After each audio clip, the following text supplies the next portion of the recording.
eh, eh, menurut Taekwondo saya dalam kehidupan manusia terus menerus ada kemajuan dan perbaikan, dan itu semuanya akan terjadi karena sudah merupakan sebuah keniscayaan bahwa ada peran teknologi di sini.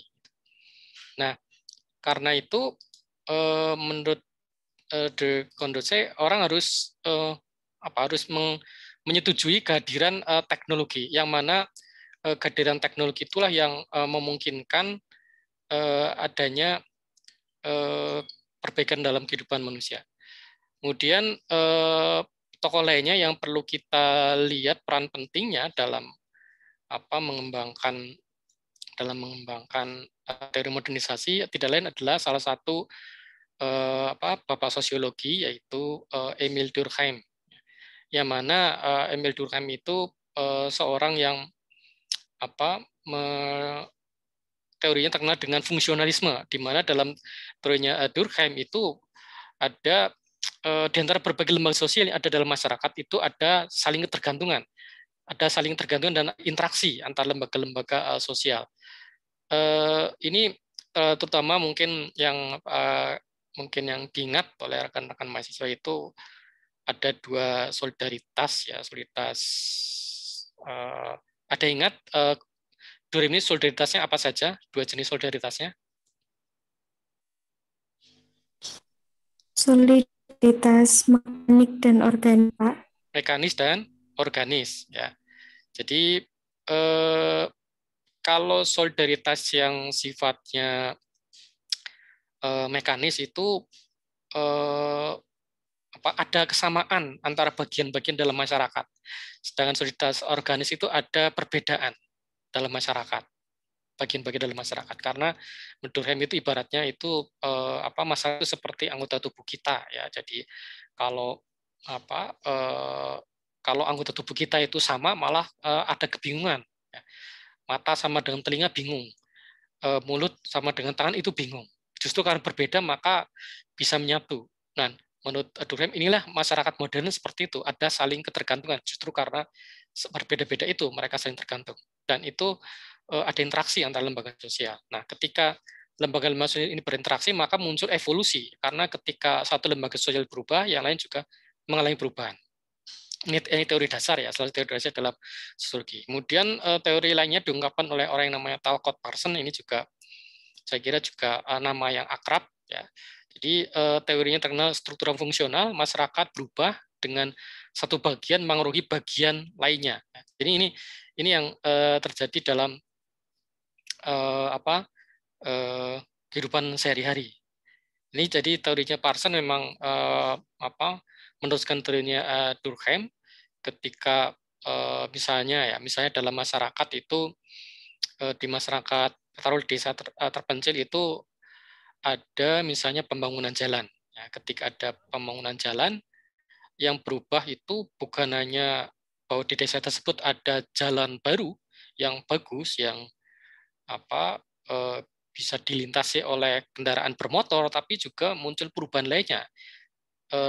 Yang mungkin dulunya itu hanya sedikit orang yang punya motor, kemudian mendadak semua orang jadi punya motor karena jalannya enak untuk dilalui motor. Sama kelamaan kemudian orang beli mobil dan seterusnya. Kemudian nanti lama-kelamaan akan muncul perubahan struktur pendapatan dalam masyarakat, muncul mata pencarian baru, misalnya muncul profesi tukang tambal ban, ya, muncul profesi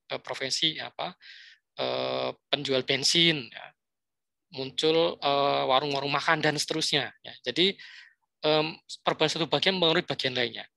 Nah, dalam konteks ini menurut Parsons, ada tradisi dalam masyarakat itu bisa menghalangi kemajuan dan perubahan.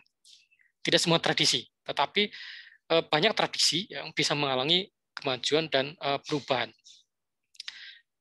Misalnya ini ketika dulunya itu masyarakat itu tradisinya itu misalnya ketika taruhlah ketika sebelum adanya jalan baru, ya, jalan yang dari aspal itu saling bantu mengantarkan, misalnya mau ke kota, ya, mungkin ada yang sukarela kemudian membantu atau mungkin bukan sukarela, jadi tukang ojek ya, muncul tukang ojek, ada tukang ojek yang mengantarkan penduduk desa yang tidak punya motor ke jalan besar misalnya. Tapi ketika ada jalan baru yang beraspal, maka kemudian lama-kelamaan ini juga berubah gitu, profesinya. Profesi tukang ojek lama-lama semakin tidak dibutuhkan karena kemudian orang banyak yang membeli motor itu. Nah, jadi kemudian tradisi membantu ya itu kemudian bisa menipis ya. Ketika kemudian jalan baru masuk, kemudian ke hidup kota masuk, maka kemudian lama-kelamaan bisa jadi ini tradisi gotong royong itu menjadi hilang gitu. Nah, ini memang karena dalam konteks kemajuan dan perubahan memang menjadi tidak perlu ya, semakin lama menjadi semakin dianggap itu tidak dibutuhkan gitu. Contoh tradisi lainnya adalah misalnya ini tradisi yang orang itu cenderung untuk ini ketika misalnya ada modernisasi pertanian ya, ketika orang mengenal mesin-mesin pertanian, maka yang tadinya itu tradisi sebelumnya adalah ini ada membantu di sawah ya, orang pekerjaan membantu di sawah. Tapi ketika kemudian muncul mekanisasi pertanian, maka kemudian tradisi bantu-bantu ini kemudian menjadi hilang gitu ya. Karena kemudian orang tidak perlu butuh bantuan orang lain dan seterusnya. Banyak contoh tradisi yang hilang karena kemajuan dan perubahan, termasuk misalnya ini mungkin saya tidak tahu, mungkin ini dari angkatan 2018 ada yang saya kira sebagian, ada beberapa sudah ada yang masuk mengerjakan skripsi ya. Mungkin ada juga yang mengerjakan skripsi misalnya temanya tentang tradisi kesenian tradisi di Banyumas yang menghilang. Nah, ini karena faktor perubahan ini gitu ya. Banyak kesenian tradisional di Banyumas yang menghilang atau mengalami perubahan, misalnya lengger, ebek ya, kemudian juga tradisi ini wayangan ya, menyelenggarakan pertunjukan wayang kulit ya ketika hajatan. Ini kan juga semakin menghilang ya. Nah, ini sadar tidak sadar ini dianggap itu mengalami kemajuan dan perubahan karena sekarang dianggap itu tidak praktis ya. Orang sekarang kalau hajatan ya mengundang penyanyi gitu ya, organ itu ya, pertunjukan organ itu saja ya. Ini dampak dari perubahan tersebut. Nah, kemudian yang tidak kalah pentingnya adalah teori dari David McClellan yang teori utamanya adalah tentang dia punya teori bahwa manusia itu ada beberapa kebutuhan. Nah, salah satu yang penting yang menunjukkan kemajuan manusia adalah kebutuhan untuk berprestasi, the need for achievement and art. Jadi menurut David McClellan, orang itu maju kalau dia itu punya kebutuhan untuk berprestasi. Jadi kalau orang itu punya kebutuhan untuk berprestasi, maka dia akan terdorong untuk mencapai kemajuan-kemajuan. Nah, David McClellan kemudian teori David McClellan ini kemudian dipakai untuk menjelaskan mengapa dunia ketiga atau negara-negara berkembang tidak bisa mengejar kemajuan dari negara-negara Eropa dan Amerika. Nah, menurut teorinya David McClellan ini karena masyarakat negara-negara berkembang itu tidak punya kebutuhan untuk berprestasi, sehingga maunya ya kehidupan ya berjalan seperti apa adanya dan tidak mau berubah dan seterusnya. Termasuk misalnya kalau menurut teorinya McClellan itu kalau berdasarkan teorinya McClellan itu ketika misalnya ada pembukaan lowongan menjadi PNS, ya, orang rame-rame mendaftar jadi PNS. Jadi pendaftar PNS itu jumlahnya lebih besar daripada pendaftar untuk lowongan-lowongan pekerjaan di dunia swasta. Kenapa? Karena orang masuk dalam menjadi ASN atau yang ASN itu dari dua kategori sekarang, PNS dan P3K ya, sebagai pemerintah dengan perjanjian kerja, itu ada kenyamanan. Mengapa kenyamanan? Karena gajinya terjamin setiap bulan ya, tidak akan turun gaji pegawai negeri itu, beda dengan swasta bisa turun tergantung kinerjanya. Kemudian juga kalau pensiun itu sudah ada jaminan juga ya. Jadi itu kalau menggunakan teorinya David Maxwell itu yang menyebabkan mengapa masa Indonesia kurang terdorong untuk maju karena masuk ke sektor-sektor yang tidak menantang, gitu. Sektor yang tidak punya resiko sama sekali. Jadi kalau menurut David Maxwell, orang kalau mau maju ya harus masuk ke dunia yang ini yang istilahnya sekarang itu bukan zona nyaman, masuk ke yang pekerjaan yang punya resiko moderat, sehingga orang akan bisa berprestasi. Nah, menurut Maxwell itu yang menyebabkan dunia ketiga itu tidak bisa maju karena rendahnya NH, the need for achievement. Bahkan kemudian ini sebetulnya mengukuhkan pandangan kolonial bahwa masyarakat di negara berkembang itu bodoh, malas, ya percaya pada tahayul dan seterusnya. Nah, ini dampak dari penerapan teori David Maxwell ini dalam melihat perkembangan dunia ketiga. Nah, kemudian teori yang tidak kalah pentingnya untuk dilihat sebagai pilar dari teori modernisasi adalah teori evolusi dari Auguste Comte. Ya. Masyarakat akan berkembang dari sederhana menuju kompleks melalui 3 tahap. Ya. Ada tahap teologis, ya, metafisik, dan yang terakhir apa? Masih ingat nggak? Yang terakhir, tahap terakhir dari teorinya Comte ini? Positivis, ya, masyarakat positivis yang mengutamakan ilmu pengetahuan. Nah, ini juga menjadi satu landasan dari modernisasi karena dalam teori modernisasi iptek itu yang menjadi ilmu pengetahuan dan teknologi yang menjadi kendaraan untuk kemajuan zaman. Nah, asumsi dari teori modernisasi ini adalah masyarakat di negara maju itu tadi saya katakan tradisional, terbelakang, tidak mau berinovasi dan percaya pada tahayul.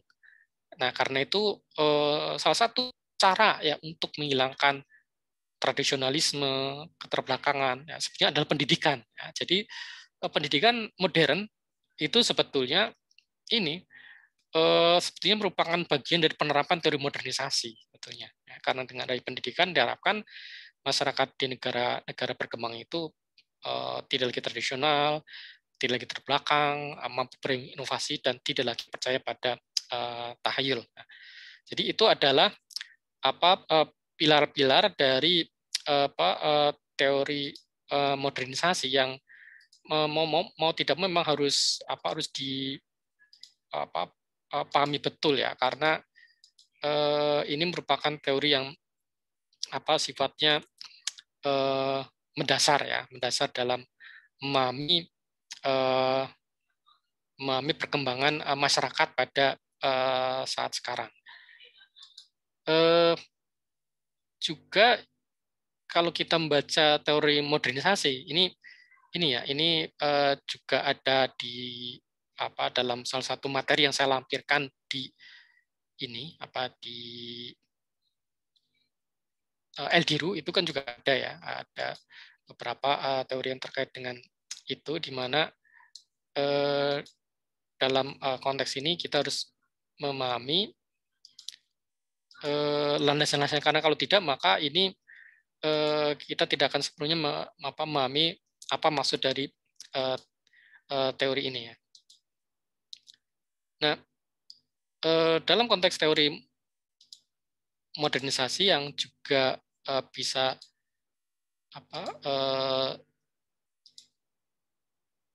saya sampaikan adalah teori modernisasi ini kemudian diterapkan di negara-negara Asia Afrika. Ya, jadi tadinya teori modernisasi itu lahirnya terutama di Amerika ya, di beberapa universitas di Amerika, dan kemudian teori modernisasi ini kemudian diterapkan. Teori modernisasi yang tadinya itu kan digunakan untuk menjelaskan mengapa negara-negara Eropa, Amerika bisa maju, mengapa negara-negara lain itu tidak bisa maju. Nah, kemudian ketika teori ini diterapkan untuk dilaksanakan, untuk diaplikasikan di negara-negara Asia Afrika, maka namanya menjadi teori pembangunan. Nah, salah satu cara untuk menerapkan teori pembangunan adalah dengan mengundang orang-orang pintar dari Asia Afrika untuk belajar di Amerika. dan Eropa. Termasuk di Indonesia itu mereka menyediakan beasiswa bagi orang-orang pintar di Indonesia ya, di tahun 1950-an untuk belajar di Amerika. Nah, salah satu orang pertama yang mempelajari teori pembangunan dan kemudian ketika pulang Indonesia itu diterapkan adalah seorang putra Banyumas. Ya, jadi putra Banyumas salah satu yang pertama itu mungkin namanya familiar yaitu Sumitro Joyo Hadi Kusumo. Sumitro Joyo Hadi Kusumo ini adalah putra dari Margono Joyo Hadi Kusumo yang mendirikan BNI, Bank Negara Indonesia. Dan juga dia keponakan dari Raden Arya Wira Atmaja yang mendirikan Bank Rakyat Indonesia, yang dua-duanya didirikan di kota Purwokerto. Nah, makanya tidak heran kalau di Purwokerto ini ada museum BRI ya, karena memang ya BRI awalnya memang lahir di Purwokerto, BNI juga sama lahir di Purwokerto. Ya. Kemudian sampai sekarang keluarga beliau, keluarga Joyo Kusumo juga sangat ya masih berpengaruh di Indonesia ya. Ya tahu sendiri siapa ya yang kemarin pada Pilpres terakhir itu ikut berlaga ya, itu kan juga putra sulung beliau itu. Nah, jadi setelah Sumitro Joyo Hadi Kusumo itu pulang ke Indonesia, kemudian beliau itu mendirikan Fakultas Ekonomi di Universitas Indonesia, dan setelah itu maka kemudian berbondong-bondong orang-orang Indonesia diundang untuk kuliah di Amerika Serikat, ya, belajar teori ekonomi klasik, ya, terutama teori modernisasi, dibawa pulang ke Indonesia diterapkan. Nah, ini di negara-negara yang lain juga sama, ya, mereka mengundang universitas-universitas di Amerika mengundang kehadiran orang-orang Asia Afrika untuk belajar di sana, menerapkan teori modernisasi di negaranya masing-masing, ya jadilah muncul teori pembangunan. Nah, pertanyaan utama yang akan dijawab oleh teori pembangunan adalah bagaimana mendorong proses modernisasi di negara berkembang. Bagaimana caranya negara berkembang menjadi modern sehingga tidak tertinggal daripada negara-negara maju. Nah, dalam konteks ini maka kemudian teori pembangunan mengidentifikasi mana faktor-faktor yang menguntungkan dan mana yang menghalangi pembangunan ekonomi. Sehingga kemudian muncullah dikotomi ya, yang ada dalam pembangunan, dalam konteks pembangunan ya, modern atau maju versus tradisional terbelakang, industri lawan pertanian. Nah, ini yang kemudian diterapkan. Jadi negara-negara pembangunan harus meniru contoh modernisasi di negara-negara Eropa yang menerapkan industrialisasi. Memang terbukti ketika ada revolusi industri di Eropa, kemudian Eropa berkembang pesat sampai kemudian mereka itu bisa menguasai dunia. Nah, itu ditiru oleh negara-negara Asia Afrika. Negara-negara Asia Afrika juga harus mengembangkan industri dan meninggalkan pertanian. Meskipun dalam konteksnya ternyata pertanian di negara-negara maju juga dilindungi, seperti Amerika sangat dilindungi, di Jepang juga tetap berkembang. Negara Eropa juga di negara-negara yang memang itu punya tradisi ekonomi pertanian itu juga tetap ada gitu. Tapi kemudian mengapa kemudian teori pembangunan yang diterapkan itu adalah pertanian ditinggalkan, industri harus dikembangkan. Nah, ini kemudian menimbulkan berbagai fenomena termasuk urbanisasi, perpindahan desa ke kota ya. Dan kemudian juga ada yang juga mengatakan urbanisasi juga bukan hanya perpindahan desa kota, tapi juga fakta bahwa desa semakin lama semakin semakin mengkota. Ya, jadi sekarang perbedaan antara desa dan kota itu sudah semakin tipis ya. Atau mungkin sebenarnya ini juga karena perluasan wilayah kota. Wilayah kota itu semakin lama semakin melebar sehingga mencaplok wilayah pinggiran, sehingga kemudian antara desa dan kota secara geografis itu batasnya semakin kabur gitu ya. Misalnya di mungkin desa Paseh Winujaya di Kecamatan Gedung Panteng itu masih desa, bukan kelurahan, tapi kan secara geografis itu kan masuknya Purwokerto gitu ya, masuk kota Purwokerto gitu. Ini contoh bagaimana desa dan kota semakin tipis jaraknya. Sedangkan di negara-negara maju itu tetap ada perbedaan yang sangat jelas antara desa dan kota. Gitu. Karena orang dari kota itu kalau mau pergi ke desa itu tetap butuh waktu tertentu sehingga jelas betul jaraknya mana kota, mana desa. Kalau di Indonesia malah semakin kabur gitu.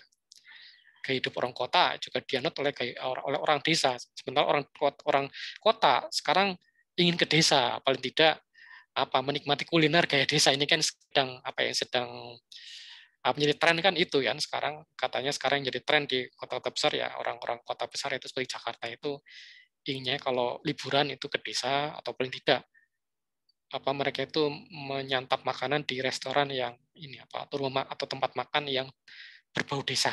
Nah, dengan menu desa. Nah, jadi ini Nah, yang jelas kemudian tradisi-tradisi yang sifatnya tradisional atau terbelakang kemudian langsung tidak langsung, sadar tidak sadar itu disingkirkan ya, termasuk tadi tradisi kesenian itu semakin banyak yang menghilang pada saat sekarang ini.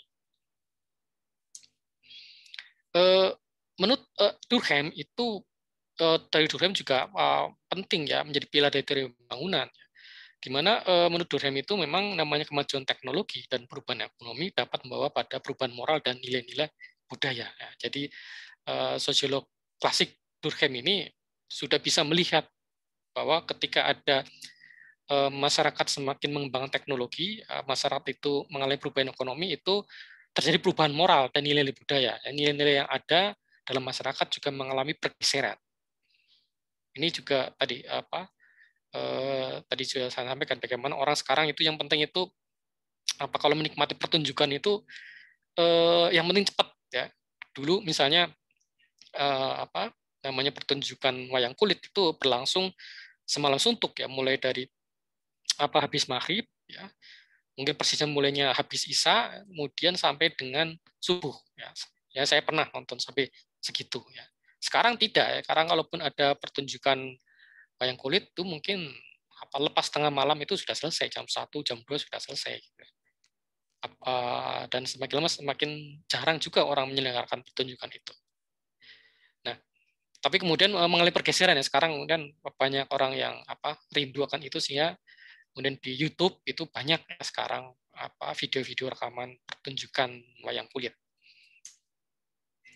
Nah, namanya perubahan ekonomi hanya dimungkinkan oleh industrialisasi. Ini juga artinya ini menegaskan bagaimana pertanian itu semakin tidak penting. Yang penting itu industri ya. Sekarang misalnya cita-cita anak muda zaman sekarang ya, tidak ada yang saya ingin jadi petani, ya, tidak ada. Ya. Atau ada, jangan-jangan ada di sini ya. Mungkin saat diam-diam sebenarnya saya ingin jadi petani lah, bantu orang tua juga petani, saya mau jadi petani juga. Ya, mudah-mudahan ada yang seperti itu, mudah-mudahan. Meskipun demikian saya agak pesimis ya.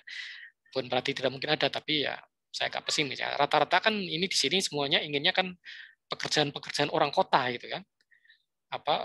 Jadi entrepreneur, jadi buka usaha, jadi PNS, kemudian kerja di kantor swasta, kerja di LSM, dan banyak pekerjaan-pekerjaan orang kota. Ini tercermin dari ini, cita-cita anak-anak ketika ditanya dia mau jadi apa, kan pasti cita-citanya cita-cita orang kota semua kan, jadi dokter, jadi insinyur, jadi polisi, jadi tentara gitu, dan seterusnya. Nah, teori pembangunan ini semakin paripurna ketika muncul ekonom yang namanya Rostow, ya, Woodrow Wilson Rostow, di mana beliau mendesain bahwa namanya pertumbuhan ekonomi itu punya model tahap linear, jadi ada tahap-tahap yang berjenjang. Nah, ini jadi Rostow ingin meniru tradisi sosiolog klasik ya, seperti Durkheim, Comte yang menceritakan ada tahap-tahap perkembangan manusia. Nah, kalau Rostow itu tahap-tahap pertumbuhan ekonomi. Ini juga bukunya juga sudah saya cantumkan di Eldiru ya, tahap-tahap pertumbuhan ekonomi, manifesto non komunis. Ya, ini Rostow bukunya itu ada. Memang masih bahasa Inggris ya bukunya. Ya, saya belum menemukan buku berbahasa Indonesia yang sudah elektronik, saya terus terang belum menemukan. Nah, jelas dalam teori bukunya Rostow ini, nanti silakan dibaca sendiri ya.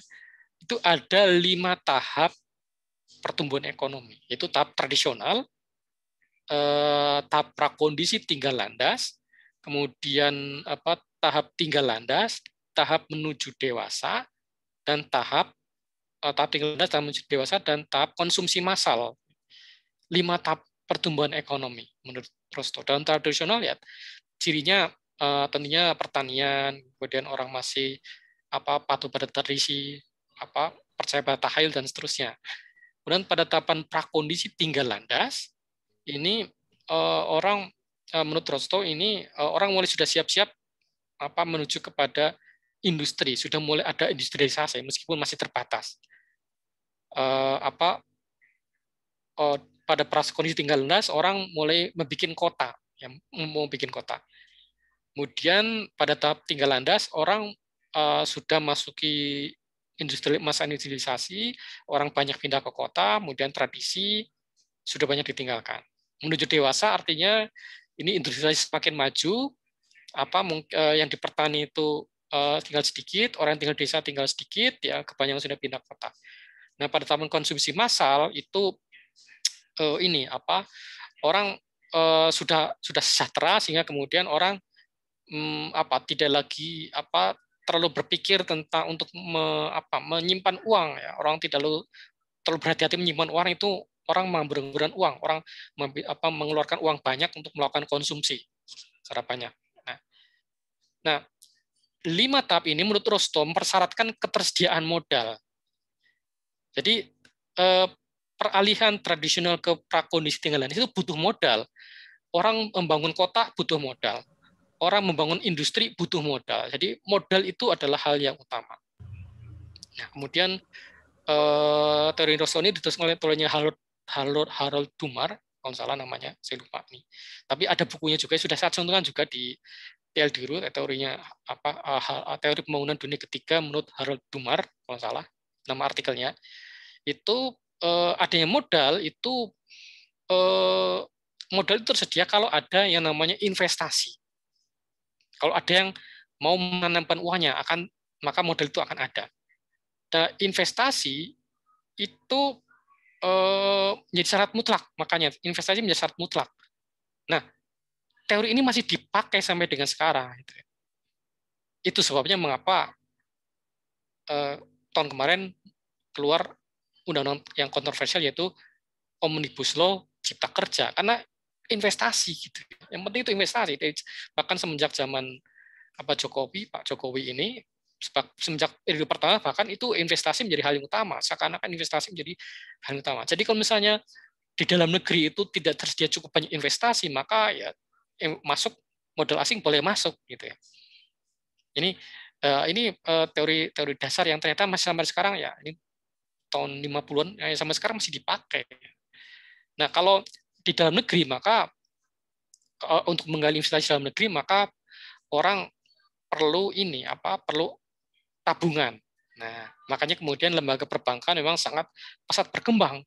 Semenjak masuk Orde Baru itu lembaga perbankan sangat pesat berkembang.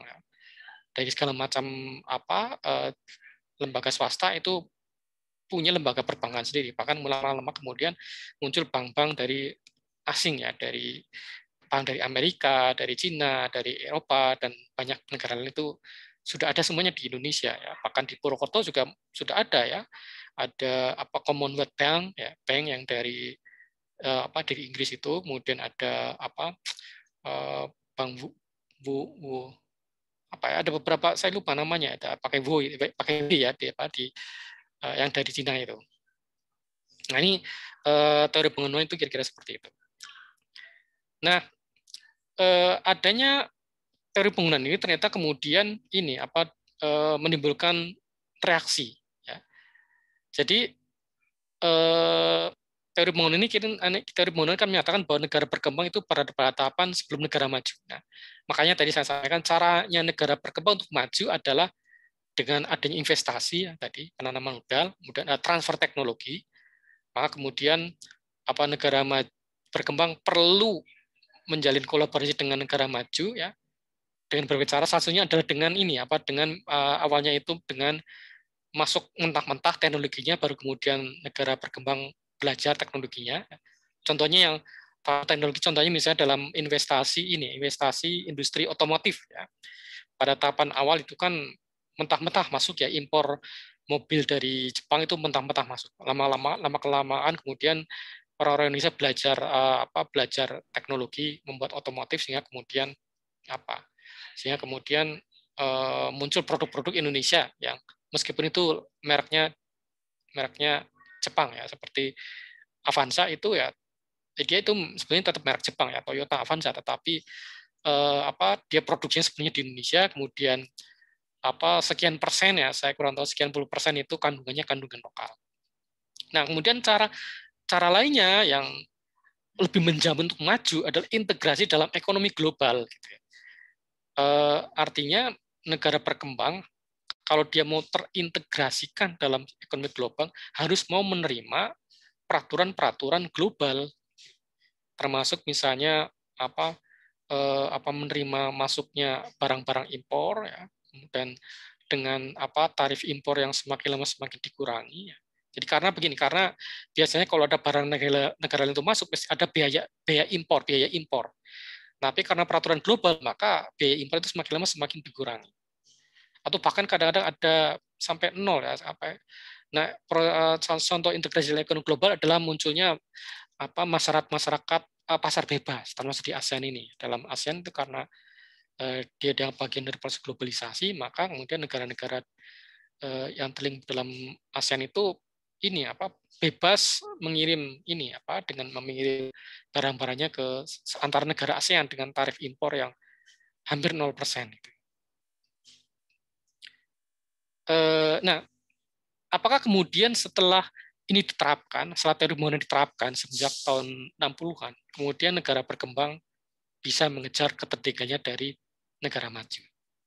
Nah, setelah negara berkembang terintegrasi dalam ekonomi global, ya, sekarang negara berkembang ikut dalam proses globalisasi dalam bidang ekonomi, politik, dan juga budaya, itu kemudian apakah kemudian negara berkembang bisa mengejar ketertinggalannya? Nah, ternyata terjadi malah justru muncul situasi ketergantungan.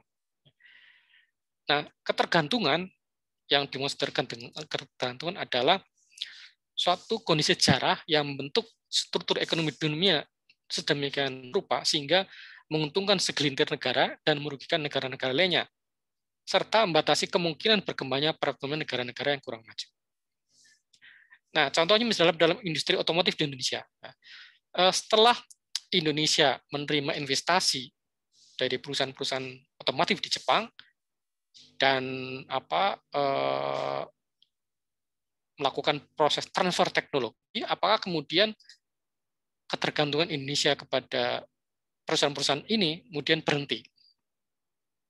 Tidak, ternyata tidak ya, karena ya memang kita dibikin untuk selalu terus tergantung pada mereka gitu. Tapi apakah kemudian negara-negara berkembang lainnya yang secara perekonomian relatif lebih maju, kemudian mereka juga misalnya punya mobil nasional, itu kemudian tidak tergantung? Enggak juga ternyata. Misalnya Malaysia kan punya Proton mobil nasional Malaysia. Nah, apakah Proton itu semuanya dari Malaysia? Tidak.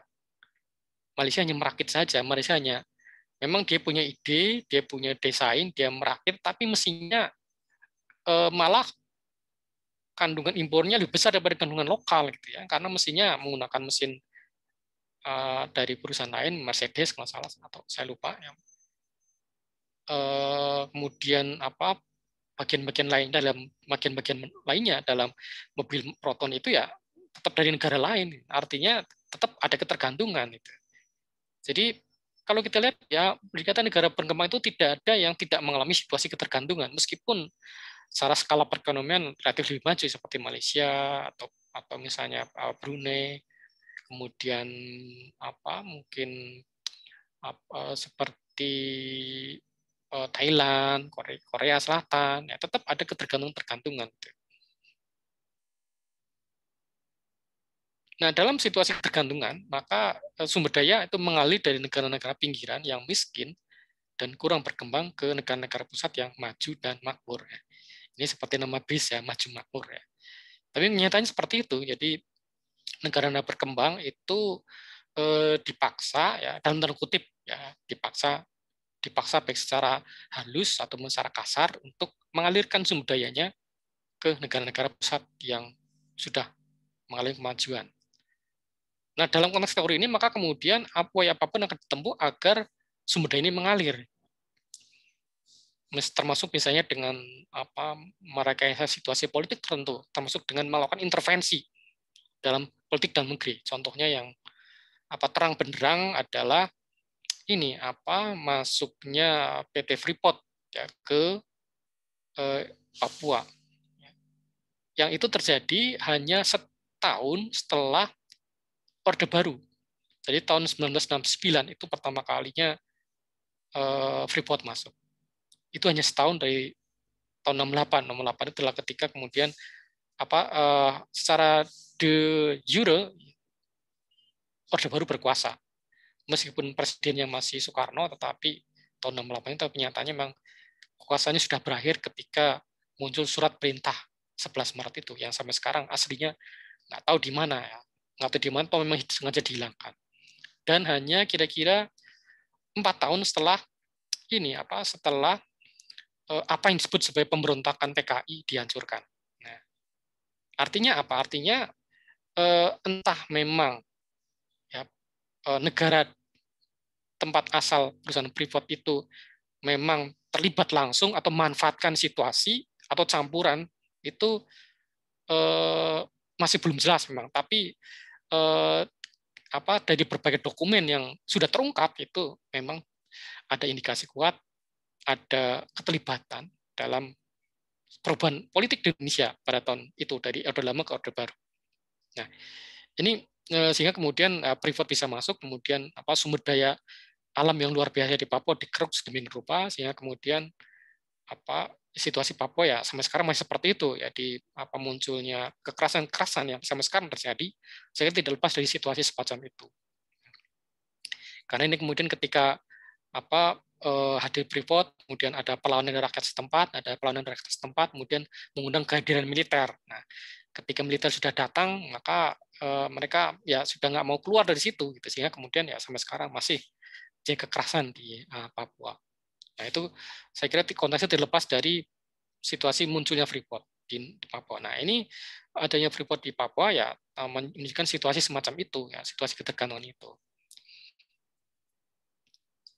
Nah, teori ketergantungan yang menunjukkan bahwa teori pembangunan itu mengalami kegagalan, ya, karena memang terbukti ya sampai dengan tahun 70-an itu meskipun teori pembangunan sudah diterapkan 10 atau 20 tahun, tetapi ternyata mengalami kegagalan. Nah, terbentuknya teori ketergantungan yang merupakan respon dari teori pembangunan itu merupakan upaya intelektual dari beberapa pihak. Ya. Ini dikembangkan, teori ketergantungan itu dikembangkan secara lebih konseptual itu awalnya oleh Raul Presby. Raul Presby adalah Direktur Komisi Ekonomi PBB untuk Amerika Latin. Jadi menurut Presby itu kegiatan ekonomi di negara kaya yang menyebabkan masalah ekonomi dengan negara miskin. Jadi menurut teorinya Presby itu ketergantungan, kemudian ketidakmajuan, keterbelakangan ekonomi di negara non miskin justru karena kegiatan ekonomi di negara-negara kaya. Ini dapat kita lihat dengan baik contohnya ketika terjadi krisis moneter ya. Krisis moneter itu kan awalnya terjadi karena ini ya, karena adanya kejatuhan harga di bursa saham di negara-negara maju. Dan ternyata dampaknya sampai dengan Indonesia. Kemudian satu hal yang jelas adalah, pertanda jelas adalah merosotnya nilai tukar rupiah ya, yang tadinya sebelum krisis moneter itu, sebelum tahun 97 itu, tahun 95 96 itu rupiah itu dibanding dolar itu masih di bawah 10.000 ya, kita antara 5.000 sampai 7.500-an.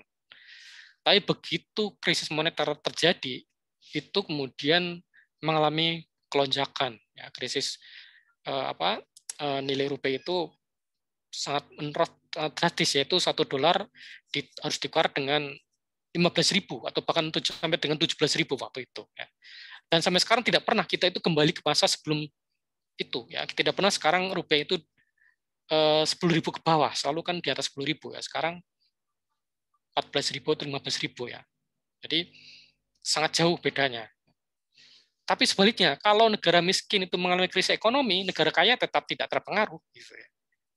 Ketika Amerika mengalami krisis krisis kredit perumahan, muncul krisis ekonomi baru di tahun 2008 yang juga berdampak ke negara-negara berkembang, termasuk Indonesia, meskipun tidak separah seperti tahun 96. Nah ini jadi menurut Presbych itu ya ketimpangan tetap ada antara negara-negara kaya dan negara miskin meskipun sudah diterapkan teori pembangunan. Kemudian teori ketergantungan juga tentunya tidak lepas ya, tentunya tidak lepas dari perspektif Marx. Ya. Jadi bahkan menurut saya dasarnya dari ketergantungan sebenarnya tidak lepas dari perspektifnya Marx. Ya. Terutama di sini yang mengembangkan lebih lanjut adalah orangnya Paul Baran. Paul Baran itu menganut ya dikatakan sebagai neo-Marxis ya, di mana kemiskinan merupakan konsekuensi eksploitasi kapitalis. Jadi teorinya Marx yang tadinya hanya digunakan untuk menganalisis situasi yang sifatnya umum, yaitu adanya upaya untuk adanya kesenjangan antara kelas burjuis dan proletar diterapkan dalam konteks hubungan internasional, hubungan antar negara, sehingga muncul situasi seperti ini, di mana adanya kemiskinan merupakan konsekuensi dari kapitalis. Nah, ini berbeda dari teori modernisasi. Kalau teori modernisasi, kemiskinan merupakan penghalang kemajuan ekonomi. Bukan. Kemiskinan merupakan satu dampak kurang berhasilnya atau tidak berhasilnya pembangunan ekonomi. Jadi kemiskinan merupakan bukti kegagalan orang dalam menerapkan teori modernisasi. Tetapi menurut Baran, kemiskinan justru merupakan bukti adanya eksploitasi. Gitu. Nah, kalau menurut teorinya NH, teori NH-nya David McClellan itu kurang lebih ya orang miskin itu karena bodoh. Ya. Orang miskin itu karena dia bodoh, karena dia kurang punya motivasi ya kurang lebih. Bisa saja sebenarnya dibodoh tapi masih punya motivasi. Jadi utama itu orang miskin itu karena dia kurang punya motivasi, sehingga perlu diberikan motivasi agar dia itu tidak miskin, kurang lebih seperti itu. Tapi kalau menurut perspektifnya Baran, perspektif neo-Marxis, ya, orang miskin itu ya merupakan bentuk eksploitasi, bukan karena pertanda kemalasan. Nah, pada masa sekarang itu dibangkitkan lagi, sehingga kemudian tidak heran kalau pelatihan-pelatihan yang sekarang banyak diselenggarakan di tempat-tempat kerja itu pelatihan motivasi. Bahkan kalau pada beberapa tahun sebelumnya di Unsud itu untuk mahasiswa baru itu ada pelatihan ESQ, ya, memberikan motivasi. Jadi seakan-akan menjadi penghalang orang untuk maju adalah motivasi. Jadi ini menunjukkan bagaimana betapa panjangnya pengaruh dari teorinya McClellan tentang NH tadi. Tapi kemudian Baran bisa membuktikan bahwa orang miskin itu ya karena dia dieksploitasi oleh kapitalis. Nah, kemudian teori yang juga berperan penting dalam mengembangkan teori ketergantungan adalah teori imperialisme dari Rosa Luxemburg dan Lenin, di mana imperialisme ini merupakan dampak dari perluasan kapitalisme. Jadi maaf saya belum masukkan ya buku dari Luxemburg dan Lenin ini, tapi kalau tidak salah dalam salah satu literatur yang saya cantumkan dari Leslie Sklair tentang kapitalisme, globalization, capitalism and its alternative, itu secara sekilas disebutkan teorinya Luxemburg dan Lenin ini. Jadi menurut Luxemburg dan Lenin itu ada beberapa tahap dari kapitalisme. Nah, di mana pada tahap terakhir dari kapitalisme adalah munculnya imperialisme. Jadi adanya imperialisme ada perluasan dari kapitalisme. Jadi Bukan sebaliknya, bukan kemudian adanya imperialisme memunculkan kapitalisme, tapi justru sebaliknya. Nah, ini dengan ini misalnya bisa diamati dari ini peta ini ya, peta kolonial ya, peta dunia, peta imperialisme pada tahun 1900-an ya. Jadi ini peta ini menunjukkan bagaimana dunia itu dibagi-bagi menjadi beberapa petak sesuai dengan negara-negara yang menjajahnya. Ada negara yang dijajah oleh Belgia itu ya, ini di daerah Kongo ya, warnanya coklat ini. Kemudian ada negara yang dikuasai oleh Inggris gitu ya. Ini yang banyak itu Inggris ya.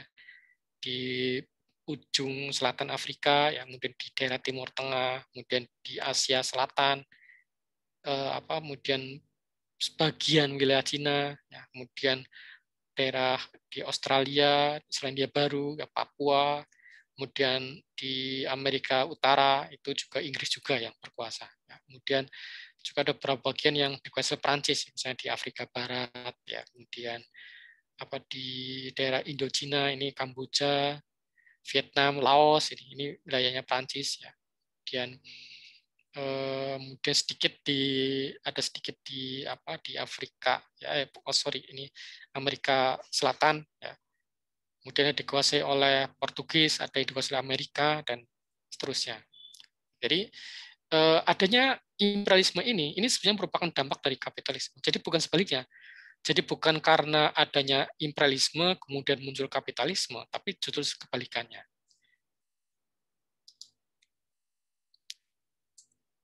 Nah, teori lain yang juga mengembangkan teori ketergantungan adalah teori pembagian kerja internasional dari Andre Gunder Frank, ya, sosiolog dari Brazil. Menurut Andre Gunder Frank itu di dunia itu memang terjadi pembagian kerja, ya. Ini seperti diteorikan oleh Emil Durkheim ya, ada pembagian kerja yang terjadi secara internasional. Tapi pembagian kerja yang tidak menguntungkan, di mana negara-negara berkembang itu menyediakan bahan baku yang masih mentah, sedangkan negara-negara maju mengolah bahan baku tadi. Tadinya alasannya karena negara maju itu punya modal, punya teknologi untuk mengolah bahan baku tadi. Tetapi kenyataannya ketika yang terjadi ada polanya seperti terus, bahwa negara berkembang mensuplai negara maju dengan bahan-bahan baku yang mentah, maka keuntungan ekonomi lebih dinikmati oleh negara-negara maju karena harga harga bahan-bahan yang sudah jadi, yang sudah diolah negara-negara maju itu lebih harganya jauh di atas bahan baku yang mentah dari negara-negara berkembang. Contohnya yang paling dekat dengan kita di Banyumas adalah pabrik bulu mata di Purbalingga itu. Untuk satu bulu mata itu seorang buruh pabrik bulu mata itu dibayar cuman kalau salah 200 atau 250 rupiah satu bulu mata. Kemudian bulu mata ini diekspor ya oleh perusahaan dari Korea Selatan ini ke negara-negara ini ya. Justru awal ekspornya bukan langsung ke Amerika, bukan, tapi justru ke negara-negara seperti negara-negara Asia Tengah ya, seperti Kazakhstan, ya, Turkmenistan dan seterusnya. Kemudian setelah diolah lagi, kemudian dikirimkan lagi ke Amerika. Nah, setelah diolah Amerika kemudian dijual kepada orang-orang yang membutuhkan bulu mata ya. Dan itu bisa sangat mahal. Seorang pesohor Hollywood itu bisa bisa beli bulu mata itu ratusan dolar gitu. Bandingkan antara ratusan dolar dengan ratusan rupiah kan jauh sekali ya. Misalnya tadi harus 250 ya ke gaji yang terima oleh buruh pabrik bulu mata itu 250 per bulu mata, tapi bulu mata sendiri dibeli dengan harga saya kira lebih dari $300 itu. Satu dolar aja 17.000, coba saja dikalikan 17.000 atau 15.000. 15.000 dikalikan dengan $500. Itu sudah berapa? Nah, ini artinya keuntungan yang dinikmati oleh perusahaan Amerika yang menjual bulu mata tadi kepada artis-artis di sana itu jauh melebihi upah yang diterima oleh buruh pabrik Bluma tadi Purbalingga. Nah, ini terjadi karena pembagian kerja yang tidak menguntungkan ini gitu ya. Dan ini dipaksa oleh sistem kapitalis gitu. Sehingga diupayakan agar sedemikian rupa agar misalnya aturan-aturan yang terkait dengan ketenagakerjaan itu menguntungkan perusahaan. Sehingga misalnya di Purbalingga itu ya tidak ada yang namanya serikat pekerja sampai sekarang itu. Tidak ada serikat pekerja di Purbalingga. Bahkan kalaupun di sebuah tempat itu ada serikat pekerja, biasanya lemah serikat pekerjanya itu. Mengapa lemah? Karena tidak ada dukungan kekuatan politik. Nah, ini beda dengan buruh pabrik di negara maju, yang mereka itu punya serikat pekerja yang kuat, ya, di mana serikat pekerja itu memang punya kekuatan politik yang nyata, karena bentuk politik dari serikat pekerja di negara-negara maju adalah partai buruh, yang mana partai buruh ini selalu punya kekuatan, selalu punya posisi tawar yang kuat, ya, bahkan seringkali mereka menang pemilu. Dan biasanya kalau partai buruh menang pemilu di negara maju itu posisi buruh sangat kuat. Nah, contohnya kalau di Australia itu ketika partai buruh itu yang berkuasa, biasanya buruh itu kalau dia merasa tidak nyaman kerja, dia bisa minta pindah sendiri, tapi tetap harus dikasih pesangon oleh perusahaan yang dia tinggalkan. Nah, ini contoh dari ketimpangan-ketimpangan itu. Nah, juga dilepas dari karya para ahli aliran tulis Amerika Latin, di mana ada ketergantungan. Ya, kita masuk ke inti teori ketergantungan. Ada ketergantungan masyarakat pinggiran atau masyarakat satelit terhadap masyarakat pusat atau masyarakat metropolis. Dan inilah yang menjadi ciri utama dari teori ketergantungan itu. Jadi ada negara-negara yang negara-negara pinggiran, ada negara-negara pusat. Di mana negara-negara pinggiran yang merupakan bangsa-bangsa yang miskin itu menyediakan sumber daya alam, menyediakan buruh yang murah, dan menyediakan pasar untuk bangsa-bangsa yang maju gitu ya. Seperti Indonesia dia membiarkan ya sampai dengan tahun 2015-an 16-an atau saya lupa tahun sebelum 2018, yaitu Freeport itu berkuasa, sahamnya dikuasai oleh Amerika sepenuhnya, ya. Artinya sumber daya alam itu mengalir deras ke sana, kemudian buruh murah, buruh itu harus dibayar dengan murah. Nah, salah satu upaya untuk menyediakan buruh murah ya Omnibus Law Cipta Kerja ini sebetulnya. Prinsipnya Omnibus Law Cipta Kerja kan sebenarnya sederhana, meskipun itu terdiri dari 1000 lebih halaman, tapi prinsipnya sebenarnya sederhana, yaitu bagaimana caranya agar orang itu mudah untuk mencari kerja, tetapi harus mau menyesuaikan syarat-syarat kerja yang longgar. Gitu. Salah satu bentuk kelonggarannya adalah misalnya misalnya perusahaan itu dalam kondisi tertentu boleh meniadakan upah lembur buat buruh. Nah, kemudian juga dalam penentuan upah buruh juga posisi buruh juga semakin lemah dalam undang-undang itu, Omnibus Law Cipta Kerja. Itu sebabnya saya sangat memahami ketika tahun kemarin itu saya ikut demo ya, tentang undang-undang ini. Nah, juga menyediakan jadi pasar untuk bangsa-bangsa yang maju, yang mana ini sebetulnya ketika menjadi pasar untuk bangsa-bangsa yang maju ini sebenarnya sudah dimulai dari periode kolonial. Gitu ya. Jadi pada periode kolonial itu kan Belanda itu kan menerima kiriman bahan-bahan untuk membuat bahan-bahan tekstil dari Indonesia ya, dari dia Belanda. Kemudian bahan-bahan tekstil diolah demikian rupa jadi baju dijual lagi oleh orang Indonesia. Jadi ini kita menyediakan sumber daya alam, kita menyediakan buruh murah dan pasar untuk bangsa-bangsa yang maju gitu ya. Kita membeli produk-produk dari mereka, tapi produk-produk kita belum tentu dinikmati oleh mereka.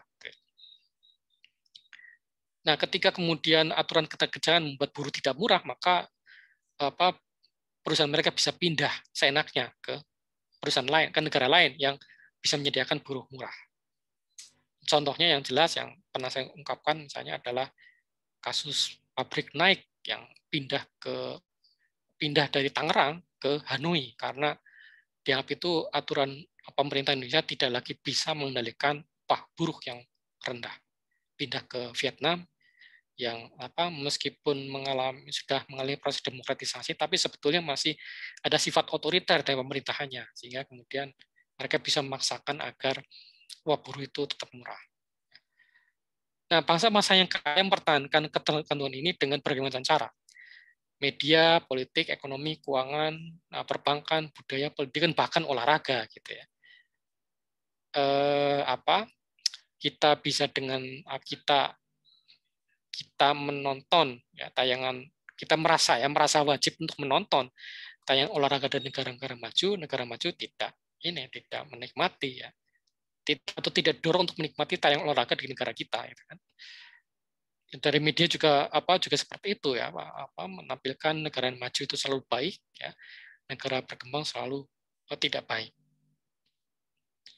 Jadi banyak sekali caranya untuk menciptakan ketergantungan ini. Kemudian yang teori yang saya kira tidak kalah pentingnya adalah apa yang disebut sebagai teori sistem dunia. Nah, teori sistem dunia itu menambahkan satu varian ya, dalam teori ketergantungan, yaitu adanya kategori negara semi pinggiran.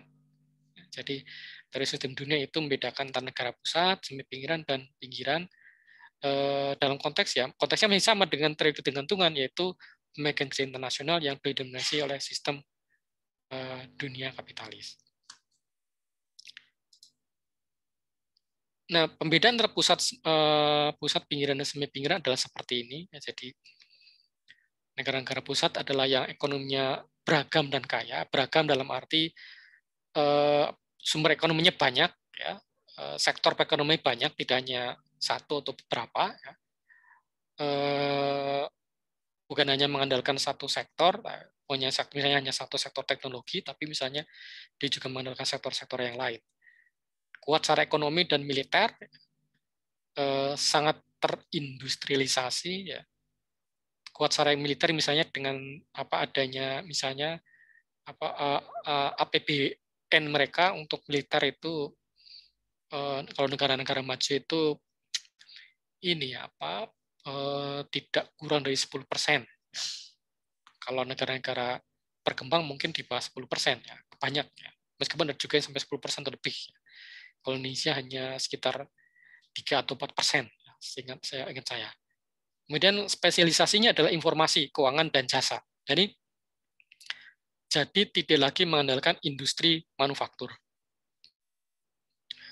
Ini teknologi yang terdepan, tapi kelas pekerjanya kuat. Ya, makanya kemudian tadi saya sampaikan kelas pekerjanya kuat itu karena dia punya dukungan politik dari masyarakat dalam bentuk kehadiran partai buruh.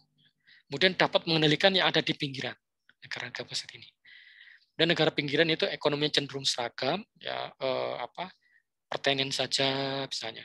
Kemudian pemerintahnya lemah, ya, kemudian kurang terindustrialisasi. Di sini artinya sudah industrialisasi tapi masih terbatas, kemudian jadi sasaran investasi dari pusat, dan kelas pekerjanya lemah. Nah, semi pinggiran itu tengah-tengah, ya. Dia sedang menuju industrialisasi, kadang-kadang merupakan negara pusat yang sedang melemah, ekonominya cukup beragam tapi tidak kuat dalam perdagangan internasional. Yang kadang merupakan pusat yang lemah itu misalnya ini seperti beberapa negara yang dulu itu pernah menjadi negara kolonial, ya, seperti Spanyol, ya, Portugis, kemudian Italia, gitu ya. Itu negara pusat yang melemah, ya. Dulu dia itu punya banyak jajahan, tapi sekarang tidak punya. Dan memang dibanding negara-negara seperti Jerman, Prancis, Inggris, Amerika, ya, beberapa negara Asia itu memang lebih lemah ekonominya, gitu ya. Tidak heran kalau di Portugal, Italia itu banyak orang miskin. Bahkan kalau misalnya suatu saat, ya, pandemi sudah selesai, kemudian kalian mungkin ada yang bisa melanjutkan kuliah ke Italia misalnya, ke Italia hati-hati karena di sana banyak copet. Jadi menunjukkan ini salah satu indikasi negara yang semi pinggiran seperti itu, ya, banyak copet katanya. Kemudian Indonesia dulu merupakan negara pinggiran, ya. Sekarang saya lihat cenderung mengarah ke semi pinggiran. Nah ini karena kategori ini dibikin oleh ahli teori sistem dunia yang namanya Immanuel Wallerstein pada tahun 1970-an ya. Sehingga tidak heran kalau banyakkan negara berkembang itu masuk kategori pinggiran. Sekarang banyak yang mengarah ke semi pinggiran. Yang betul-betul pinggiran itu masih ya sudah sedikit ya. Karena rata-rata negara berkembang itu sudah melakukan industrialisasi ya. Kelas pekerjanya itu lebih kuat dari sebelumnya tapi tetap lemah kategorinya. Jadi kelas pekerjanya lebih kuat dari sebelumnya tapi relatif lebih lemah, tetap lebih lemah daripada kelas kelas yang lain ya. Karena banyak negara berkembang itu partai buruhnya atau yang kelompok buruh itu juga masih belum kuat. Ekonomi cukup beragam, ya Indonesia juga sudah cukup beragam, tapi tidak kuat secara internasional, ya tidak kuat dalam persaingan global. Ya, misalnya kalau Indonesia misalnya mau mengembangkan pariwisata, ya Indonesia kan sekarang gencar mengembangkan pariwisata sehingga sampai-sampai masa pandemi sekalipun masih gencar promosi pariwisata, ya. Jadi bahkan ketika masa awal pandemi, ketika yang lain sudah mulai menutup perbatasannya, Indonesia malah membuka perbatasannya.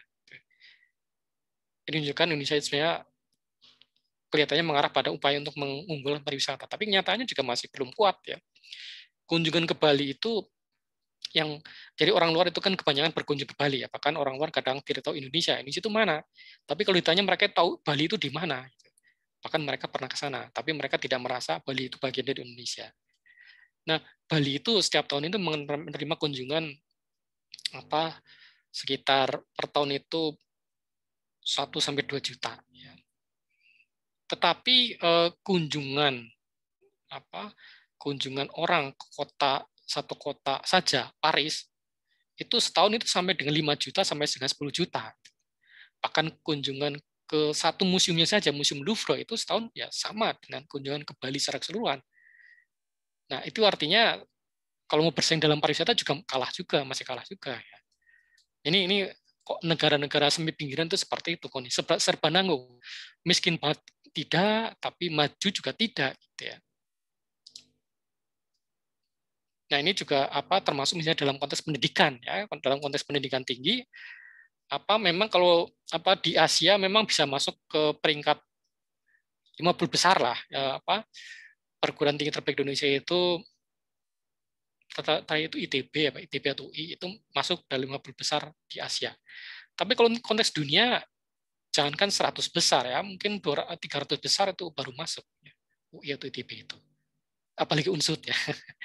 Nah, ini artinya menunjukkan bahwa ya kita dalam situasi serba tanggung ya, tidak betul-betul pinggiran tapi juga jelas bukan kategori negara pusat. Ini sosok jadi Immanuel Wallerstein itu beberapa prinsip dikemukakan oleh Wallerstein dalam misalnya ini ya, satu cara produksi dalam ekonomi dunia adalah kapitalisme global, di mana ada produksi komoditas untuk laba di pasar dunia. Dan tren sekarang adalah ini berjejaring. Jadi ada lingkarannya. Jadi misalnya ini sepatu Nike itu komponen untuk sepatu Nike itu sebetulnya dipasok dari 27 negara yang berbeda. Bayangkan ya. Sepatu kan kelihatannya sederhana. Kelihatannya orang bikin sepatu kan jauh lebih mudah daripada orang bikin mobil. Tapi komponennya berasal di 27 negara yang berbeda sebetulnya. Ini nanti akan banyak disambungkan di pertemuan setelah UTS ya tentang perusahaan transnasional ya. Ini tapi Wallerstein sudah melihat hal itu ya. Jadi menurut dia itu seakan-akan namanya kapitalisme global itu menjadi cara produksi di dunia. Nah, dan dalam konteks itu terjadi eksploitasi kerja ya. Artinya buruh dipaksa untuk bekerja dalam situasi yang tidak menguntungkan buat mereka, dan terutama ini terjadi pada negara-negara berkembang. Nah, ketika kemudian karena kemudian di negara-negara maju itu buruhnya sudah relatif lebih kuat, maka kemudian proses produksi itu kemudian banyak dipindahkan ke negara-negara berkembang, gitu. Baik itu otomotif atau bahkan ini produk teknologi seperti komputer itu kan bukan dirakit di negara-negara maju gitu ya, tapi justru negara-negara berkembang. seperti otomotif, seperti misalnya India, ya India itu sekarang menjadi salah satu tempat perakitan otomotif terbesar di dunia, ya, karena negara-negara seperti Korea Selatan, ya Korea Selatan, Jepang itu juga sekarang banyak mengalihkan tempat produksinya itu di India. Jadi seperti pabrik Hyundai, Kia itu kebanyakan merakitnya malah di India, bukan di Korea Selatan. Karena buruh atau kelas pekerja di Korea Selatan relatif lebih kuat, sehingga kemudian akhirnya mungkin dengan alasan untuk menghemat pengeluaran, maka dibinakan negara berkembang seperti India yang upah buruhnya masih lebih rendah. Nah, kritik Wallerstein terhadap teori modernisasi adalah bahwa negara bukan satu-satunya unit analisis. Ya. Jadi teori modernisasi, teori pembangunan itu masih menganggap negara sebagai unit analisis, artinya negara yang dia penting, negara yang perlu dilihat, negara yang perlu dianalisis ketika orang melihat persoalan pembangunan ekonomi. Padahal ada aktor-aktor lain yang harus dilihat dalam konteks globalisasi ini, yaitu aktor-aktor global. Ya. Salah satunya adalah yang tadi saya sebutkan, perusahaan-perusahaan transnasional. Nah, menurut Wallerstein juga jalur pembangunan seharusnya atau sebetulnya tidaklah tunggal, sehingga tidak harus itu sebetulnya menempuh sebenarnya jalur industrialisasi gitu ya. Ada banyak cara yang bisa tempuh sehingga jalur industrialisasi itu tidak harus ditempuh dengan meninggalkan sama sekali pertanian. Nah, ini sebetulnya Cina sebenarnya juga kurang lebih itu sebetulnya mengarah ke situ ya, karena setahu saya perkembangan ekonomi di Cina itu kan tidak semuanya mendadak langsung mengarah pada industrialisasi, tapi pertanian mereka juga kuat. Thailand juga sama, pertanian mereka itu kuat. Nah, kemudian setelah pertanian mereka itu kuat, baru kemudian pelan-pelan itu muncul industrialisasi. Nah, tapi kalau di Cina itu memang mengalami percepatan, sehingga kemudian di Cina itu ada zona-zona ekonomi khusus yang di situ kemudian industrialisasi dikembangkan secara besar-besaran. Tapi di bagian-bagian lainnya, di provinsi-provinsi lain di Cina itu pertanian masih dikembangkan dan dilindungi dengan baik. Ini menunjukkan bahwa jalur pembangunan tidaklah tunggal, tidak hanya lewat semata-mata jalur industri. Dan yang jelas, ini teori modernisasi juga mengabaikan struktur transnasional, ya. Adanya lembaga-lembaga politik global, adanya lembaga-lembaga ekonomi global. Nah, ini teorinya Wallerstein itu bisa dikatakan merupakan perspektif yang sifatnya globalis, ya. Yang seperti yang saya sampaikan pada pertemuan sebelumnya, jadi negara-negara tidak punya ekonomi, tapi negara-negara itu merupakan bagian dari ekonomi dunia.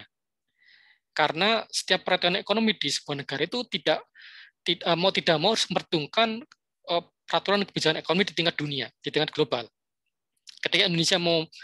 Bahkan ketika Indonesia mau bikin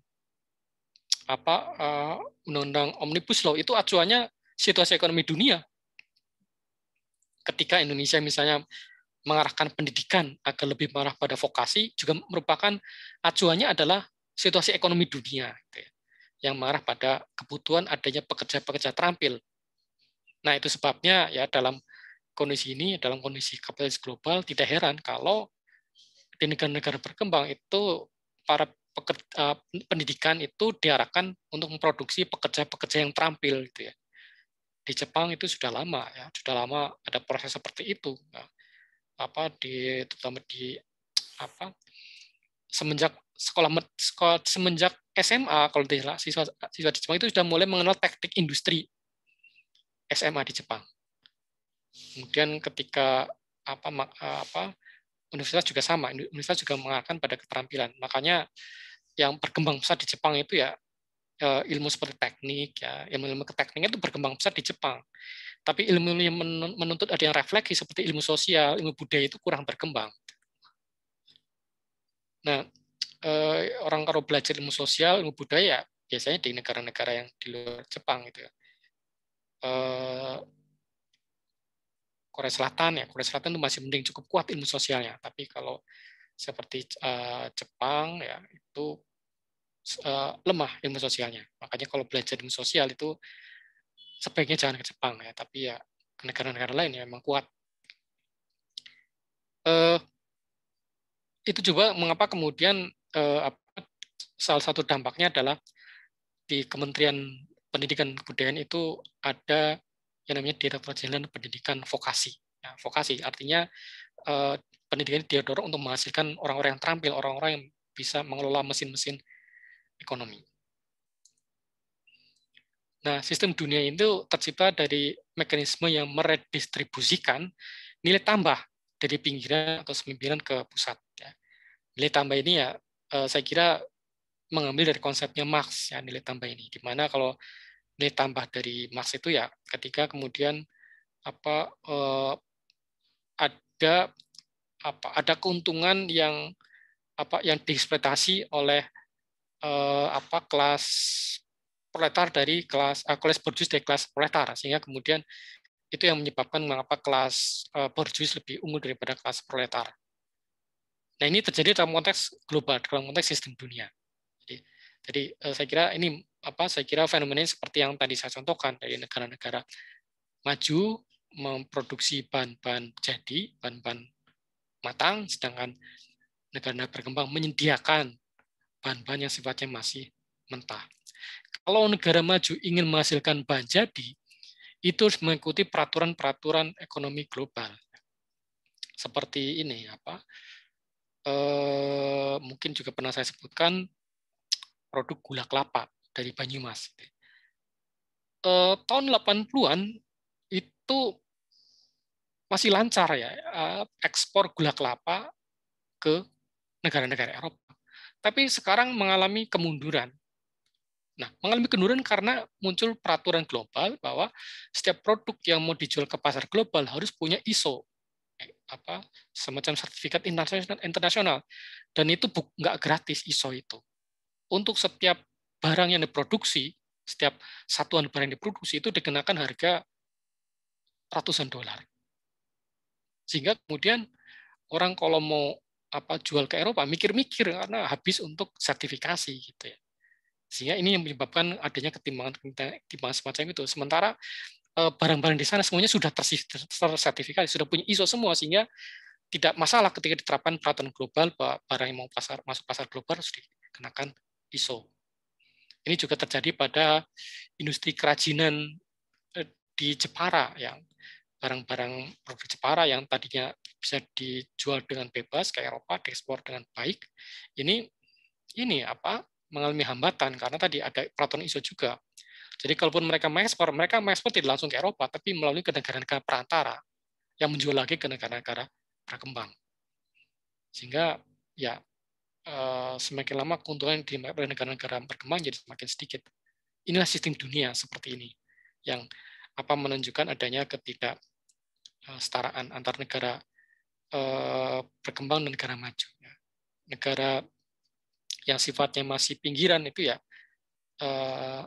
pinggiran artinya minggir saja ya, minggir saja, tidak perlu ikut menikmati kekayaan ekonomi global. Negara semi pinggiran juga kadang negara semi pinggiran juga memanfaatkan situasi semacam itu. Kadang negara semi pinggiran itu juga punya sistem yang lebih diuntungkan oleh situasi ekonomi global semacam ini. Nah, maka kemudian berkembanglah apa yang disebut sebagai globalisasi kapitalisme. Dari sistem dunia seperti itu, maka kapitalisme mengalami globalisasi. Kapitalisme memang sudah berkembang jauh sebelumnya, ya, dari tahun 1500-an bahkan sebelumnya. Minggu depan akan ada tentang sejarah kapitalisme. Ya. Tapi pada masa sekarang dengan adanya sistem dunia itu mengalami globalisasi. Sehingga inilah prinsip-prinsip dianut oleh negara-negara berkembang. Orientasi ekspor, ya, artinya orang didorong untuk melakukan ekspor karena ekspor itu akan lebih menguntungkan daripada untuk memenuhi kebutuhan dalam negeri. Tidak heran jika kemarin beberapa hari yang lalu ya sempat muncul berita bahwa masker yang tadinya hanya untuk memenuhi kebutuhan dalam negeri dan juga masih banyak orang kekurangan itu kemudian dijual, diekspor. Bahkan kalau misalnya bukannya masker tapi vaksin. Nah, vaksin yang katanya mau didatangkan oleh swasta untuk memenuhi kebutuhan dalam negeri, sekarang ada yang sudah datang tapi sudah langsung diekspor Padahal itu di dalam negeri kekurangan vaksin, tapi malah dijual, yang ada malah dijual ke negara lain. Nah, ini orientasi ekspor memang menjadi hal yang jadi hal yang utama dalam model perdagangan di negara-negara berkembang. Hutang luar negeri dianggap sebagai satu hal yang biasa saja. Gitu ya. Seakan-akan namanya hutang luar negeri hanya mekanisme teknis belaka. Ya. Jadi kemarin ada sempat ramai seputar soal hutang luar negeri, ada yang mengatakan bahwa Menteri Keuangan mengatakan bahwa hutang luar negeri adalah hal yang wajar, ya, bahkan negara maju sekalipun tetap punya hutang luar negeri, ya, dan jumlahnya lebih banyak, yang persentasenya terhadap GDP lebih besar daripada Indonesia. Tetapi itu adanya hutang kan sebetulnya merupakan prinsip prinsip penyerahan kedaulatan sebetulnya kan. Jadi hutang adalah suatu hal yang wajar, itu adalah prinsip liberal yang diglobalkan, sehingga kita menerima sebagai hal yang wajar saja. Yang penting tidak merugikan, yang penting tidak merusakkan anggaran. Mungkin betul iya, mungkin memang benar bahwa hutang luar negeri kita secara teknis tidak membebani karena itu hanyalah sebagai cadangan devisa yang tidak akan digunakan. Tetapi bagaimana secara politik, secara budaya itu kan, saya kira ya kita tidak bisa ya menerima hal prinsip seperti itu. Nah ini namanya neoliberalisme seperti itu ya. Nanti juga pada pertemuan berikutnya akan juga saya jelaskan bagaimana ini dianggap sebagai hal yang wajar. Bagaimana prinsip ekonomi adalah prinsip yang mendominasi dunia kehidupan kita sehari-hari. Jadi negara mengalami tenggelam ya, negara tenggelam atau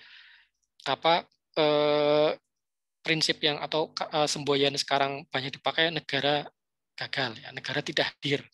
Karena negara-negara bangsa itu semakin lama semakin tenggelam oleh peraturan-peraturan global. Dan ini sebetulnya berlaku bukannya dengan negara berkembang. Negara-negara juga mengalami nasib yang sama. Gitu ya.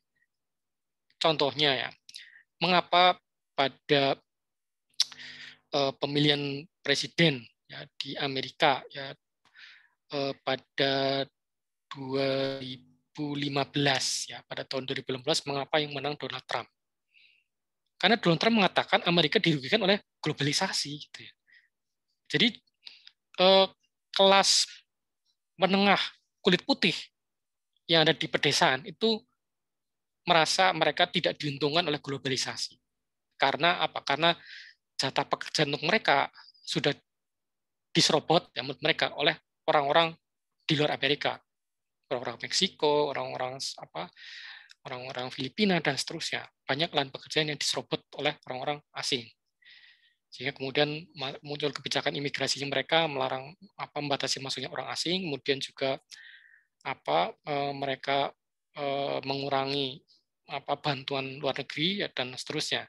Karena jargon-jargonnya Donald Trump ya, Amerika sudah gagal melindungi rakyatnya, maka yang dikembangkan adalah orang Amerika juga, maka America first, gitu ya. Orang Amerika yang harus didahulukan. Jadi sebetulnya menurut sebagian orang di negara maju juga dirugikan oleh globalisasi.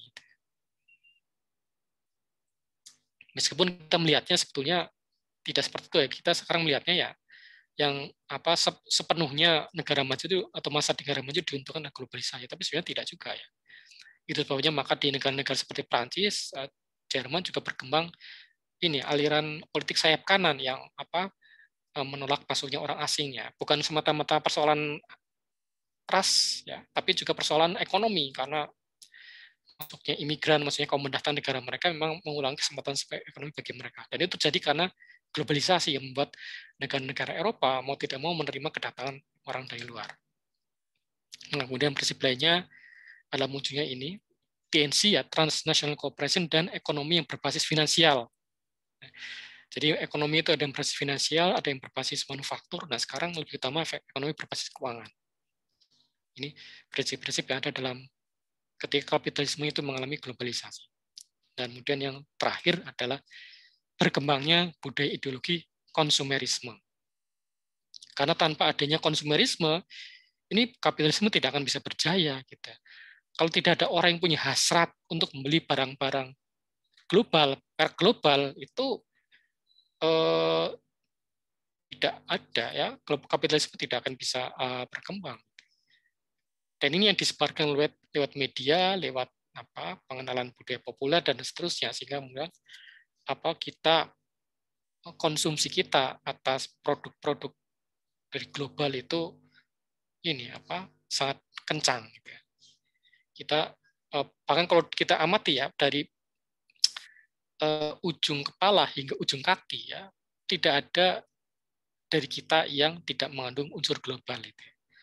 Cek saja nanti, cek saja di kamar mandi itu yang dipakai untuk mensampo itu samponya merek mana. Ya. Hampir semua merek sampo kan merek asing kan, Pantene, Clear dan seterusnya. Kemudian kita mengenakan sepatu, produk mana sepatunya? Oke, sepatunya mungkin produk Cibaduyut, tapi bagaimana dengan kaos kaki? Kaos kakinya produk mana itu?